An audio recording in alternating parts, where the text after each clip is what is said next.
लेकिन मोटे तौर पर आईएएस अधिकारी, अगर वो आईएएस अधिकारी ही है, तो मध्यम वर्ग में आता है। ठीक। उसके जीवन की स्थितियां हैं उच्च मध्यम वर्ग वाली। असल में मध्यम वर्ग का मतलब इनकम से नहीं होता है, रियल इनकम से होता है। इनकम का मतलब है कितनी सैलरी मिलती है। रियल इनकम का मतलब है कि आपके जीवन में जो कुल सुविधाएं हैं, उन सुविधाओं का मौद्रिक मूल्य कितना है।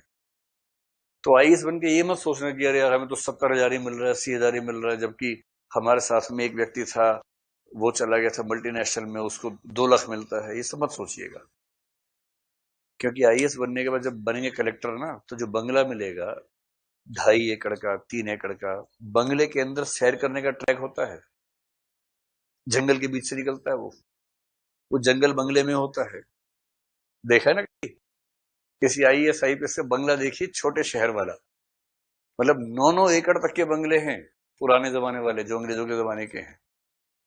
और ऐसे बंगले की उसमें 3-4 दरवाजे हैं, गाड़ी जाती है, मतलब बंगले में एसपी गुम हो गया।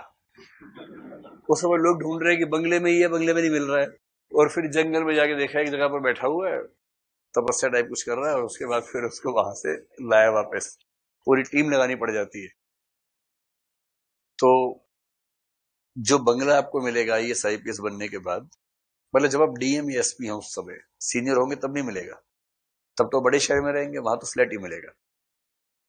उस बंगले की रेंटल वैल्यू मरी हालत में महीने की 25-30 लाख से कम नहीं होती है। मरी हालत में अगर वो बंगला किसी प्राइवेट कंपनी को मिल जाए, तो इतना रेंट दे देगी सरकार को। तो सैलरी आपको 70,000 मिलेगी, पर 30 लाख रुपए पर मंथ के रेंट वाला बंगला मिलेगा फ्री। ऐसे काउंट करते हैं। और कैसे काउंट करते हैं? कम से कम 10 लोगों का स्टाफ घर में मिलेगा 24 घंटे के लिए। कम से कम 10-20 गाड़ियां आपके घर में 24 घंटे तैनात रहेंगी, और किसी गाड़ी को देखिए, अगर आपने यूं कर दिया ना अच्छी है, वो गाड़ी अपने आप आ जाएगी थोड़ी देर में।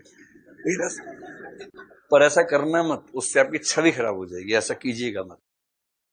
सरकार की तरफ से इतना साजो सामान रहता है आपके पास, उसके बाद क्या बचता है? घर के जंगल में इतनी खेती होती है कि उससे आपका पूरा परिवार खा खा के गोल हो जाएगा ना, तब भी खत्म नहीं होगा।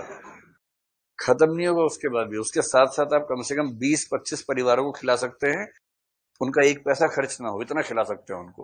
और वो खेती कहाँ हो रही है? आपके घर के अंदर हो रही है। और फिर आपको फोन मिलता है। अब तो खैर एसटीडी आईएसडी फ्री हो गया ऑलमोस्ट, जिस जमाने में नहीं था। एक ऐसा फोन मिलता था कि जिसपे अनलिमिटेड एसटीडी, अनलिमिटेड आईएसडी होती थी। वो फोन आप सर्विस में इसलिए मिलता था। तो 60-70 हजार का तो बिल लोग फोन से बना लेते थे अपना, सैलरी के बराबर। अब तो वो कितना भी कर ले, हो ही नहीं सकता, क्योंकि लोकल हो गया सब कुछ। तो दिक्कत कम हो गई है, पहले ऐसा था। फिर एलटीसी वेलटीसी वो सब जोड़ लीजिए, यात्रा भत्ता आदि आदि आदि। और उसके बाद 5 साल की नौकरी के बाद अगर आपका मन हुआ और आप ठीक परफॉर्म कर रहे हैं, तो किसी बढ़िया विश्वविद्यालय में जाइए, हार्वर्ड में जाइए, 2 साल एमबीए कीजिए, भारत सरकार सारे पैसे देगी आपको पढ़ाने के लिए हार्वर्ड में। और वहां से आप एमबीए करके आएंगे। वो देगी इसलिए कि आप उसका ज्ञान भारत सरकार के अच्छाई में यूज करेंगे, ये नहीं कि वहां से भाग गए उसके बाद।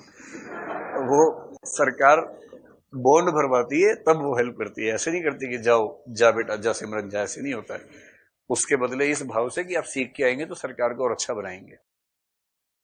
जब सारी सुविधाएं जोड़ लेंगे आईएएस की, तो पैकेज जो बनता है कुल मिला के, वो मध्यम वर्ग का नहीं होता। वो ये वाला जो वर्ग है ना, ये उच्च उच्च वर्ग वाला मामला है। और मैं ये मान के चल रहा हूं कि ये व्यक्ति केवल वेतन कमाता है। यदि यदि कोई व्यक्ति ड्राई ऑनेस्ट ना हो, हल्का फुल्का वेट ऑनेस्ट हो, या पूरा ही गीला हो चुका हो, तब तो फिर कहना ही क्या है। फिर तो ये है कि नींद नहीं आएगी और सीबीआई पीछे पड़ जाएगी, वो सब होगा। बुरी बात है। अगर कोई व्यक्ति करप्ट ना हो, जो कि ठीक है, होना भी नहीं चाहिए, तो उसके बाद भी इतना कुछ जीवन में है उसके पास, चिंता करने की जरूरत नहीं है। तो आप सैलरी के हिसाब से मध्यम वर्ग, जीवन स्थितियों के हिसाब से उच्च वर्ग, ये कुछ बनेगा। आपको दिक्कत भी होगी बहुत ज्यादा उस चीज से एक समय के बाद। क्या होता है, दया भी तो एक चीज है ना। अब जैसे आप 14 साल की सर्विस कर लेंगे तो कमिश्नर या डीआईजी कुछ हो जाएंगे।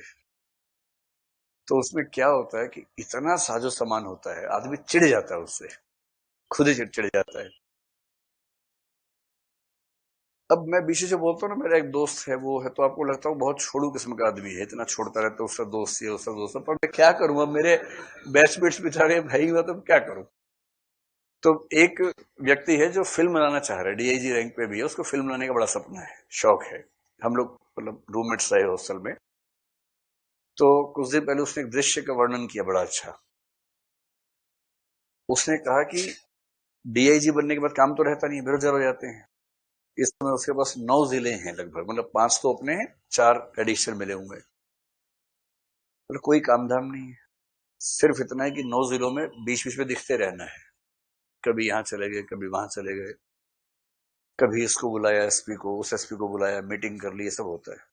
बोले दिक्कत क्या है, घर के अंदर 20-25 लोगों का स्टाफ है, जो जिनका काम ही ये है कि डीआईजी साहब के घर की व्यवस्था देखनी है। काम है नहीं हमारे घर में, हम 2 लोग हैं, बच्चे बाहर पढ़ने चले गए हैं, काम धाम है ही नहीं। तो उनमें से एक का काम है जूते पॉलिश करना, और वो जूते कैसे पॉलिश करता है, सुबह जूते लेके बैठ जाता है, एक कपड़ा हाथ में लेके, ऐसे ऐसे ऐसे ऐसे ऐसे, सुबह देखो तब जूता चमका रहा है, दोपहर को चमका रहा है, शाम तक चमका रहा है, वही एक जूता। आज मैं ये वाला पहन गया तो वो वाला चमकाएगा, वो पहनूंगा तो ये वाला चमकाएगा, 2 जोड़ी हैं। वो दिन भर एक जूता चमकाता रहता है। अब बोला मैं जानता हूं कि काम नहीं है इसका, लेकिन अगर मैंने सरकार को लिख के दे दिया कि इनके लिए काम नहीं है, तो नौकरी छूट जाएगी उसकी, उसका परिवार टिका हुआ नौकरी पे, बच्चे पढ़ रहे हैं स्कूल कॉलेज में, तो फिर लिखें भी कैसे। और वो सब काम भी इस तरह से करते हैं कि ऐसा लगे काम लगातार कर रहे हैं, जबकि काम है ही नहीं, स्टाफ इतना दे रखा है। अब आप सोचिए ना, आपके घर पे सरकार किसी ऐसे व्यक्ति को रखवाए जो सिर्फ जूते साफ करता रहेगा आपके दिन भर, फिर उसे पूरा एक्टिंग करके बताएगी, एक टेबल साफ करता है, टेबल चेयर वगैरह साफ करता है, सुबह कपड़ा लेके शुरू हो जाता है। एक चेयर है, पर चेयर के उन हिस्सों की सफाई जो चेयर ने भी नहीं सोचा होगा भी कि मेरी सफाई होगी।